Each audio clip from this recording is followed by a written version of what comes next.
गाय का कत्ल बंद हो जाए, ये हमारी सद इच्छा है, लेकिन गाय का कत्ल चलता रहे उसके लिए कोई बहुत बड़ा षड्यंत्र है, वो समझना जरूरी है। हमारी तो सद इच्छा है कि गाय का कत्ल नहीं होना चाहिए, लेकिन कोई बहुत बड़ा षड्यंत्र है इस देश में जो गाय के कत्ल को लगातार चालू रखना चाहता है। जब भी संसद में इस तरह की बहस होती है, कुछ ना कुछ इस तरह के सवाल खड़े हो जाते हैं। एक दिन तो मैं खुद संसद की दर्शक दीर्घा में था, उस दिन बहस हो रही थी इसी गोरक्षा के प्रश्न पर। मैं गया था कि आज देखें सांसद कौन किस समर्थन में है, कौन किस पक्ष में है। सारे सांसद एक बाजू में स्वर से बोल रहे हैं कि गोरक्षा होनी चाहिए। मुस्लिम सांसद जीएम बनात वाला ने कहा कि अगर बिल पास होता है तो पहला वोट मेरा, गोरक्षा के समर्थन में। उनके साथ दूसरे मुस्लिम सांसद खड़े हो गए, हमारी आपत्ति नहीं है, आप कानून बनाइए। अभी एक महिला खड़ी हो गई, उसका नाम है सुश्री ममता बनर्जी। उसने कहा गाय का मांस खाना मेरा मौलिक अधिकार है, उसका क्या होगा?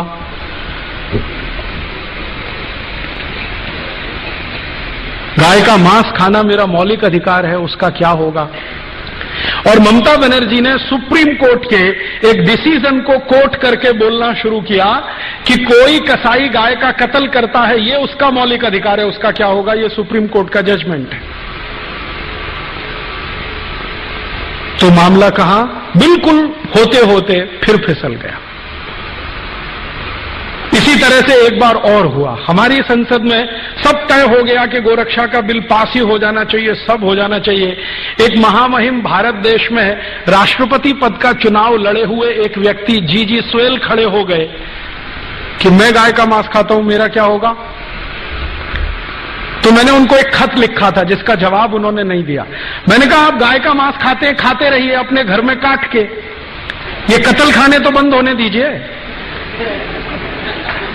आपको गाय का मांस खाना है, आप अपने घर में कत्ल करिए, काटिए उसे, खाइए। आप में हिम्मत है तो अपने घर में गाय को काटिए, खाइए।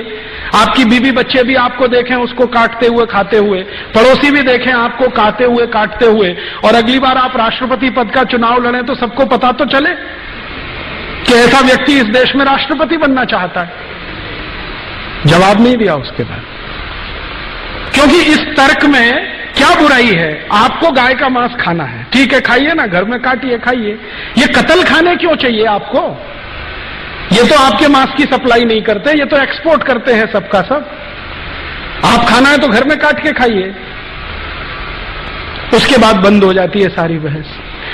पिछले आजादी के 58-59 सालों में संसद में 4 बार गंभीरता से गोरक्षा पर बहस हुई है, प्रस्ताव पारित होने तक आया है, वोट करने तक नौबत आई है, लेकिन किसी न किसी कारण से वो अटकता गया है।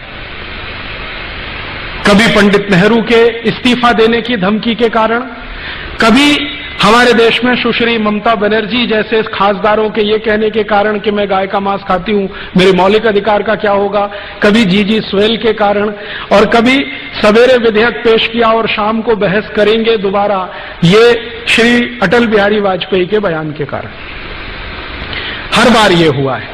मैंने इसको समझने की कोशिश की है कि आखिर गाय की रक्षा में ऐसा कौन सा प्रश्न है, या जानवरों की रक्षा में ऐसा कौन सा प्रश्न है जो भारत की संसद इसको होने नहीं देना चाहती, या भारत की संसद में ऐसे कुछ लोग हैं, मित्रोखिन के शब्दों में अगर कहें, जिनके चेहरे कुछ हैं, मुखौटे कुछ हैं।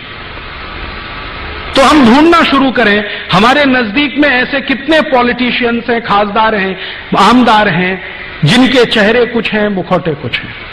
ढूंढें हम, कम से कम अपने बीच में खोजना तो शुरू करें, ताकि ये गंभीर प्रश्न आज नहीं तो कल हल हो सके, क्योंकि हल तो करना ही पड़ेगा इस प्रश्न को। आज नहीं तो कल, कल नहीं तो परसों, परसों नहीं तो नरसों। इस प्रश्न को बहुत दिनों तक टाल के नहीं रखा जा सकता। इसको ऐसे ही हल करना पड़ेगा जैसे कभी हमने कई गंभीर प्रश्न हल किए हैं। भारत पाकिस्तान के बंटवारे का प्रश्न था, बार बार टाल नहीं सकते थे तो हल किया, थोड़ा दर्द हुआ लेकिन हल हुआ। एक लाइन खींची गई कि वो पाकिस्तान है, ये भारत है। चीन के साथ हमारा गंभीर प्रश्न हुआ सीमा विवाद पर, बहुत दिनों तक टाल नहीं सकते थे तो हमने फैसला किया।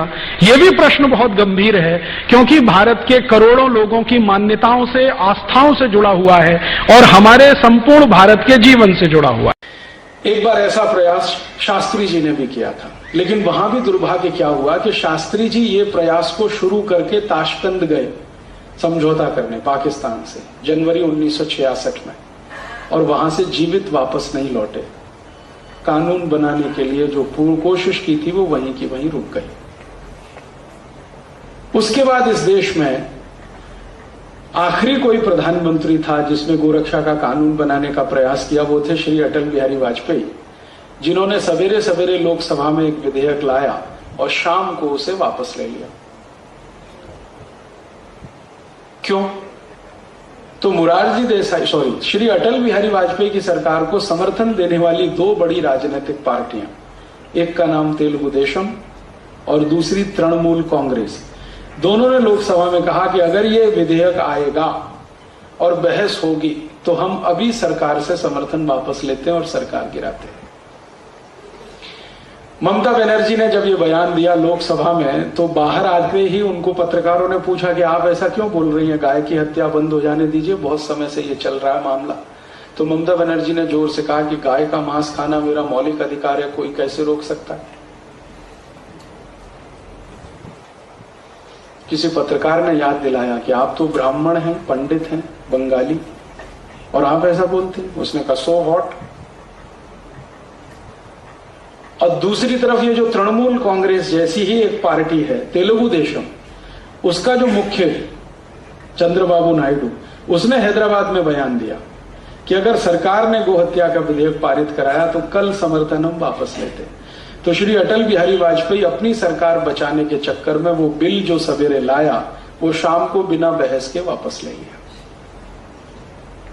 सरकार बचाना उस समय उनके लिए मुख्य था, गो हत्या रुकवाना मुख्य नहीं बना। मैंने अटल जी को उस समय एक चिट्ठी लिखी थी कि काश आपने सरकार गिर जाने दी होती इस मुद्दे पर, तो गारंटी की बात थी कि अगली बार आप 2/3 मेजोरिटी से इस देश में चुनकर आते।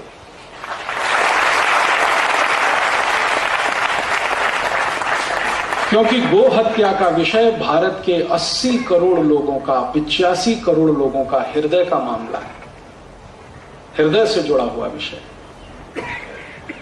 लेकिन वो इतनी दूरदर्शिता नहीं दिखा पाए और वो सरकार भी गई और गो हत्या तो खैर आज तक हो ही रही है।